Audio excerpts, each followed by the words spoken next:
Okay, class, today we're on lesson 32-2, completing the square. This is on page 471 in your Springboard book. Completing the square is another method to solve quadratic equations. And let's go ahead and get started. All right, the learning targets is to solve quadratic equations by completing the square. And the second one is to complete the square to analyze quadratic functions. All right, so we're going to complete the square to analyze quadratic functions. All right, as shown in example B in lesson 32-1, quadratic equations are more easily solved with square roots when the side with one side of the variable is a perfect square. When a quadratic equation is written in the form x squared plus bx plus c equals 0, you can complete the square to transform the equation into one that can be solved using square roots. Completing the square is a process, and you can underline this part, of adding a term to a variable side of an equation to transform it into a perfect square. All right, so I have this trinomial here, x squared plus 18x plus 81, and we're going to factor this. So let's go ahead and factor it.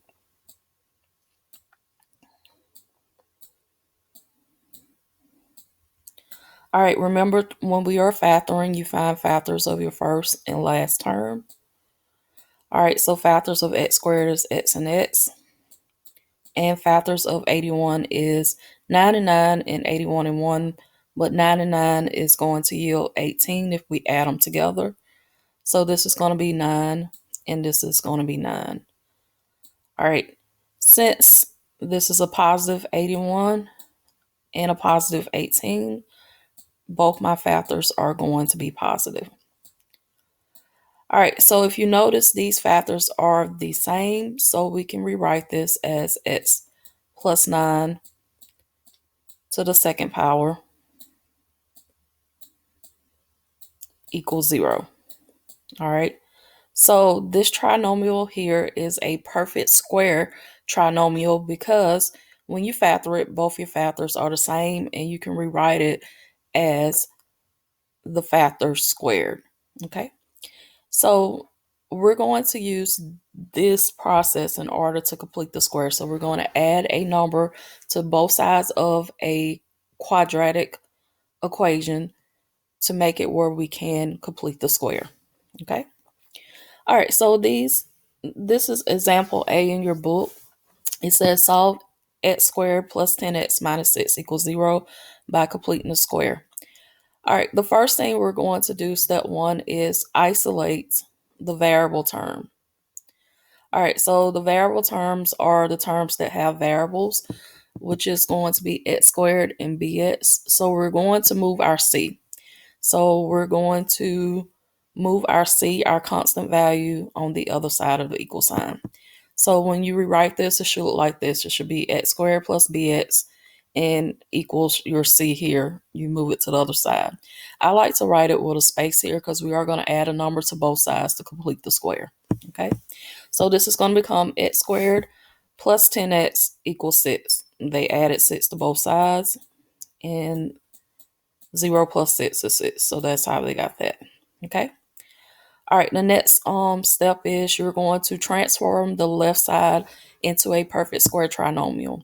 So we're going to transform the left side into a perfect square trinomial.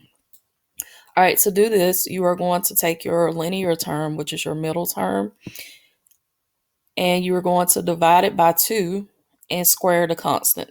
So my linear term is 10, and I'm going to divide it by 2, and then I'm going to square that number. So this is going to be 10 divided by 2, and then I'm going to square it. All right, 10 divided by 2 is 5, and 5 squared is 25. So that is how they got that number. Okay, so 10 divided by 2 is 5, and 5 squared is 25. So a way that you can remember this, you take your b term, your middle term, divide it by 2 and square it. All right, this is a way that you can remember it. All right, y'all can write that to the side. All right.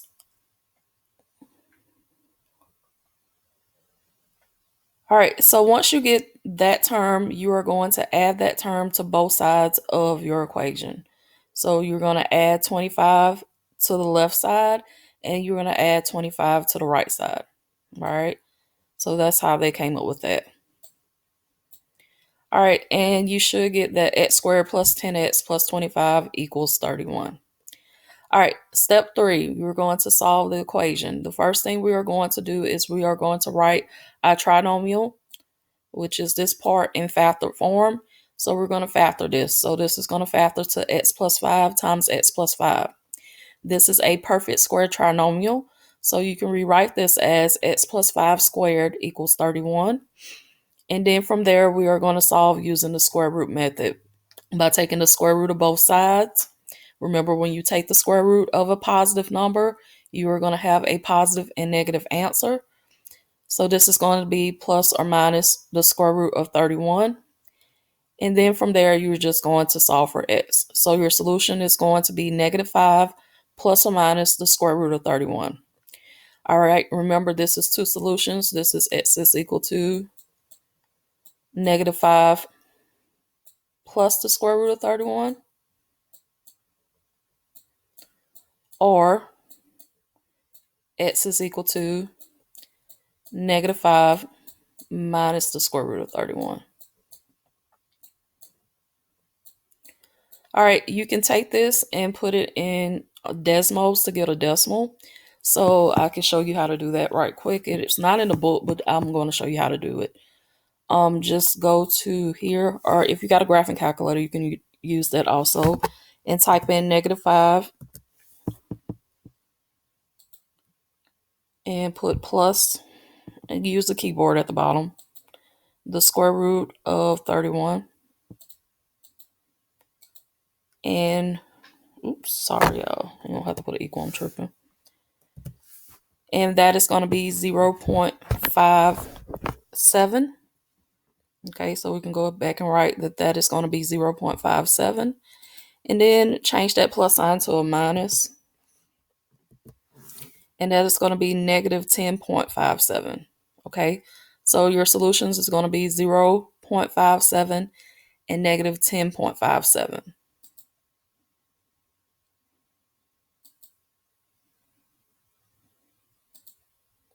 So x is going to equal 0.57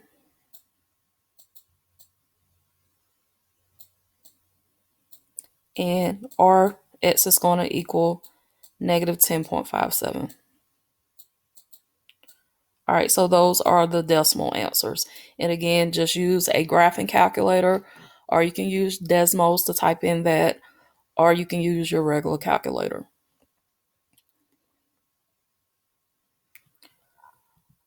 All right, so we're going to solve each quadratic equation by completing a square. All right, so let's go ahead and get started. I'm going to do it over here because I'm not going to have room to do it and try these. So you can just follow along. All right, so the first thing we're going to do is we're going to move our C value to the other side. So we're going to subtract 3. Oops. Sorry, y'all. And subtract 3. All right, so 11 minus 3 is 8, and 3 minus 3 is 0. So I wrote it here. All right, when I do this, I leave a space because we're going to have to complete the square and add a number to both sides to complete that square to make it into a perfect square trinomial. So I like to leave a little space here, okay? So to complete the square, we're going to take the middle term here, which is -8, and we're going to divide it by 2, and then we're going to square that number. All right, so -8 divided by 2 is -4, and -4 squared is going to equal +16. So we're going to add 16 to both sides of the equal sign. All right, remember by definition in math with an equation, to keep it equal, whatever you do to one side, you have to do to the other. So we're going to add 16 to both sides. So we just completed the square.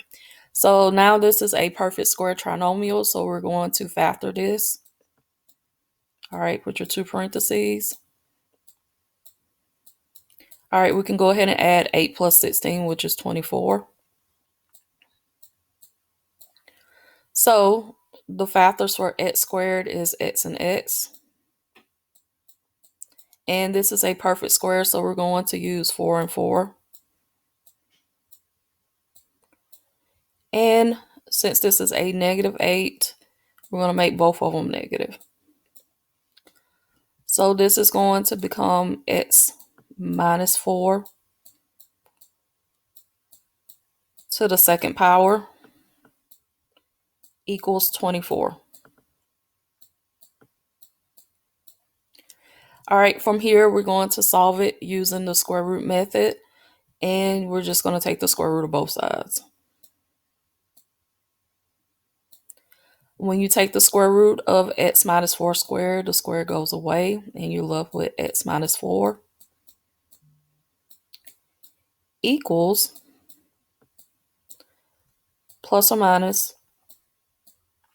We can simplify the square root of 24. Let's go ahead and do that here, over here to the side to give us some room. The square root of 24 can be written as the square root of 4 times 6.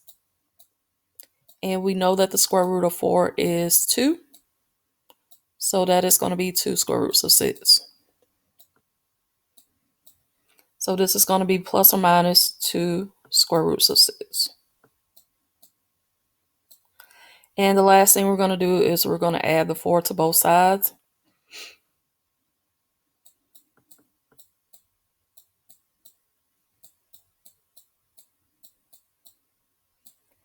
So my final answer, I'm just going to write it here because I don't have enough room. It's going to be x equals 4 plus or minus 2 square roots of 6. And you can leave it like this if you want to do the 4 plus 2 square roots of 6 and 4 minus 2 square roots of 6 in a calculator, you can. But I'm fine with you leaving like this. This is in exact form and it is simplified, so you don't have to do anything else from there. All right, so let's do example B. Let me erase this. 1 second, y'all. The first thing you need to do is get your variables on one side and then get your constant on the other side. So y'all can go ahead and do that part while you're waiting on me.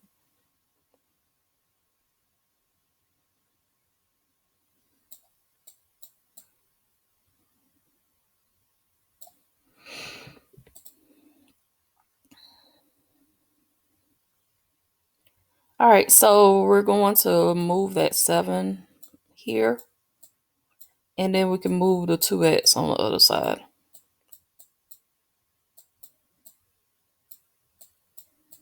All right, and then just combine like terms. Sorry, y'all. So it'll be x squared minus 2x. Leave a space because we are completing the square. Equals 8 minus 7, which is 1. All right, so this is going to equal 1. So all I did was just move the 7 to the other side with the 8 and subtracted 2x. Okay, so that's all I did. All right, so from here, we're going to complete the square. So we're going to take our middle term here, which is negative 2, and divide that by 2 and square it. All right, so you take a middle term, always divide it by 2 and then square it. So this is going to become negative 1 squared. And negative 1 times negative 1 is positive 1. So we're going to add 1 to both sides. All right, so to complete the square, we're going to add 1 to both sides. So my square is plus 1 plus 1. All right, from there, we're going to factor this perfect square trinomial. So x and x again. And factors of 1 is 1 and 1. And that adds up to equal 2. But to get negative 2, we're going to make both of them negative. And 1 plus 1 is going to equal 2. Okay. All right, then we're going to rewrite this because this is a perfect square trinomial to x minus 1 squared. And that is going to equal 2. And then you are going to take the square root of both sides. So this cancels. I'm going to write it here because I don't have enough room.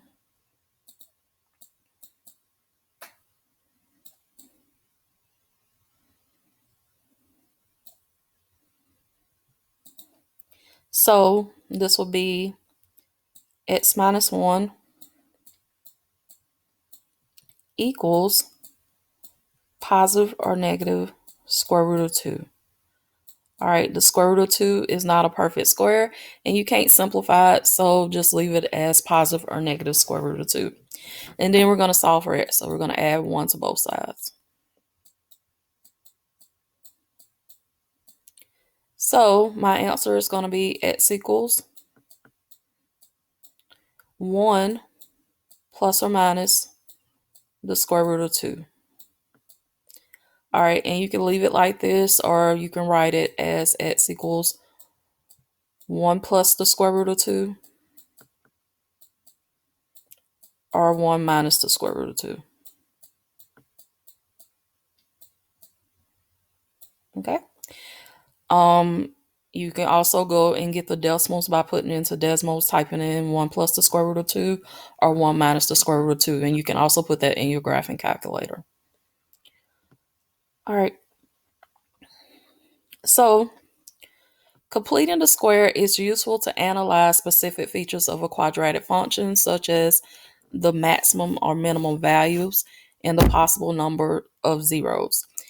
When a quadratic equation is written in the form y equals x minus h squared plus k, you can determine whether the function has a maximum or minimum based on your a value and what that value is based on k.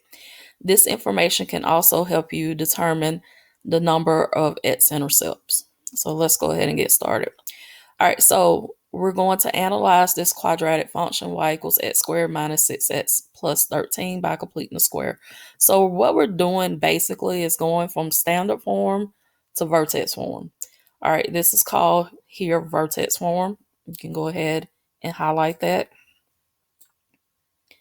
And when you have it in vertex form, it's easy to find the vertex because your vertex is simply your h and k.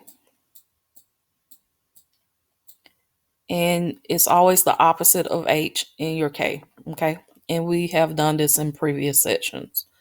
All right, so what we're going to do is complete the square of the right side of the equation. All right, and then we're going to write the equation in the form y equals a times x minus h squared plus k. All right, so they went through the steps of how to complete the square and do this. And then identify the directions of the opening of the vertex and if it's a maximum or a minimum.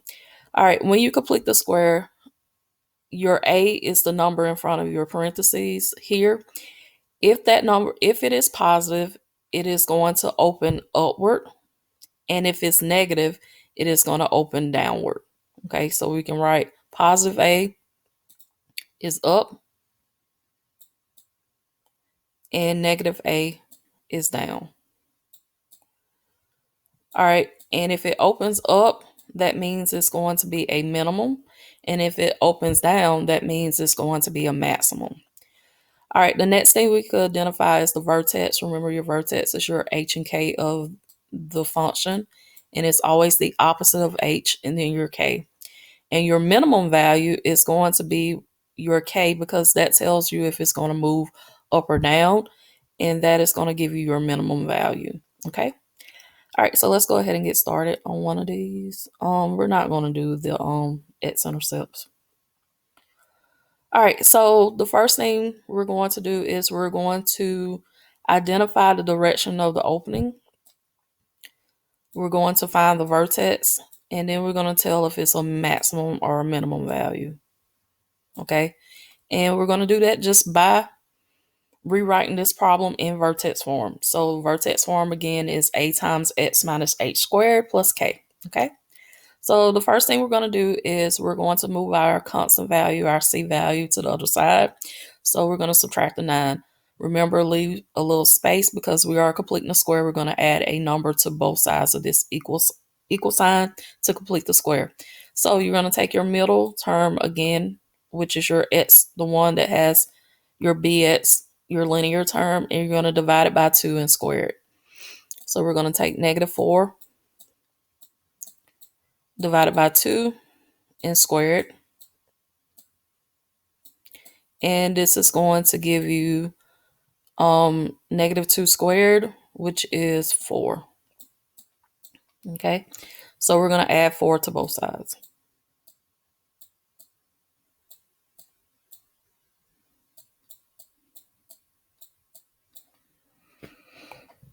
All right, so we're going to simplify this. So this is going to become y minus 5 equals, and we can go ahead and factor this. This is going to be x, and my factors of 4 is a perfect square will be 2 and 2. And to get that -4 in the middle, we're going to make them both negative. Okay, so this is going to be y minus 5 equals x minus 2 squared.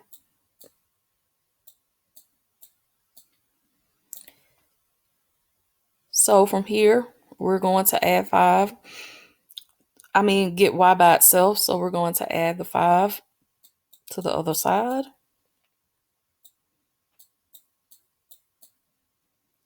So y is going to equal x minus 2 to the second power plus 5. And that is in vertex form. Okay. So from here,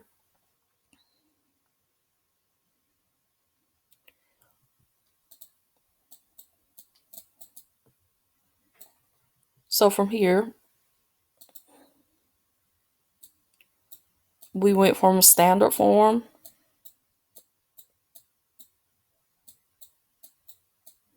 to vertex form.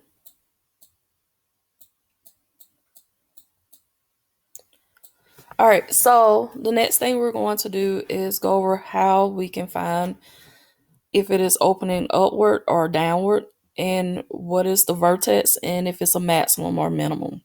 All right, so the first thing, you look at your a value, which is 1.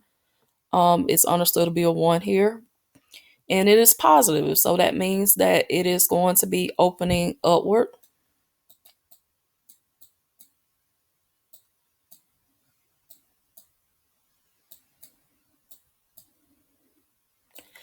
And the vertex is going to be your h and k. Remember, we always do the opposite of h. The x minus 2 tells me that I'm going to go right 2 and then up 5. So right 2 and up 5 is going to be my vertex. And this is going to be, since it's opening upward, it is going to have a minimum. And the minimum value is going to be at 5. All right, so it's going to have a minimum, and my minimum value is going to be at 5. All right, another way you can graph this on Desmos to check to see if it's correct. So we're going to go and type in the original problem, which is x squared minus 4x plus 9.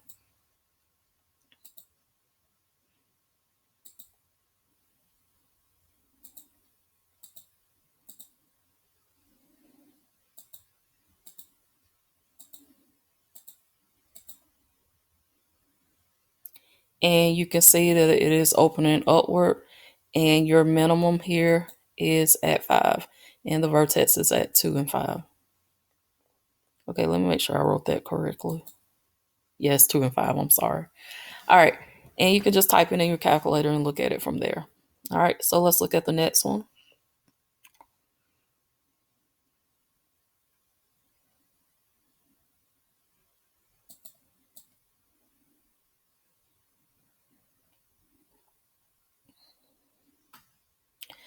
All right, while you're waiting on me, you can go ahead and start moving your C value to the other side.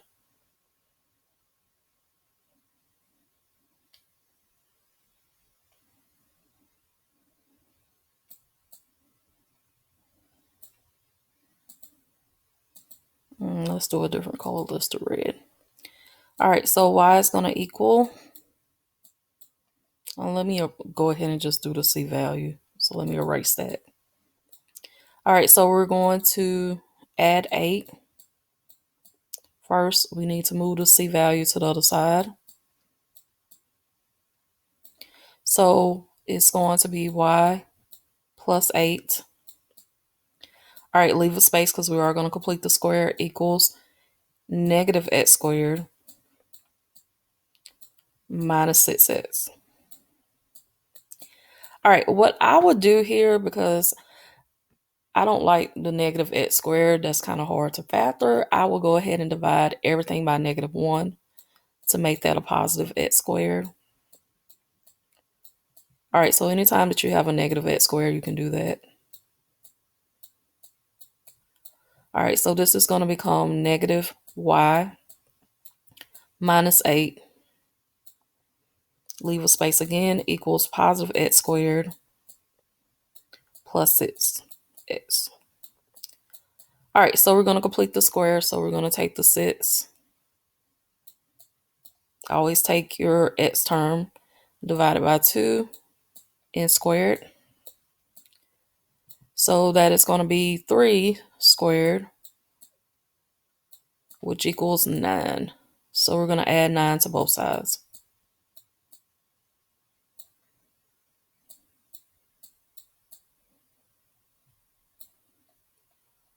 All right, so from here, let me erase this a little bit more.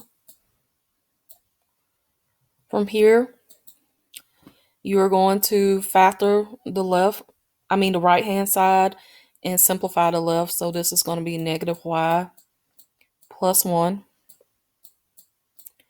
equals, and I'm going to go ahead and factor this, and I'm going to do it in one step.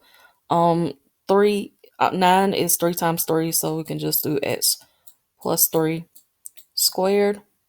We know that the factors are the same because this is a perfect square trinomial. And then we're going to solve for y. So we're going to get y by itself. So we're going to subtract the 1.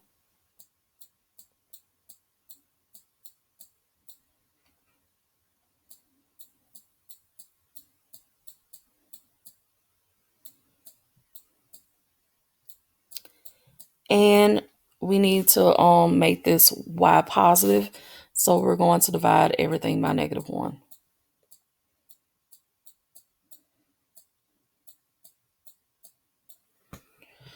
So y is going to equal, and we could just put the -1 in front of it. So just make this a negative x plus 3 squared. And that'll be plus 1. So my equation is going to be negative x plus 3 squared plus 1.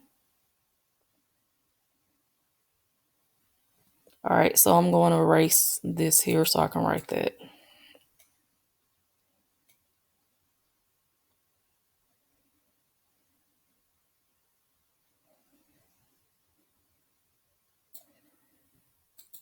All right, so again, it is negative x plus 3 squared plus 1.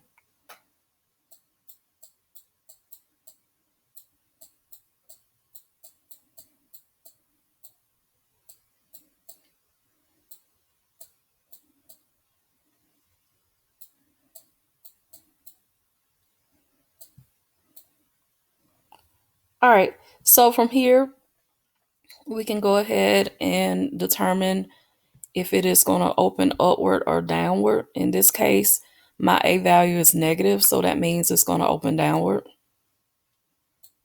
All right, if it opens downward,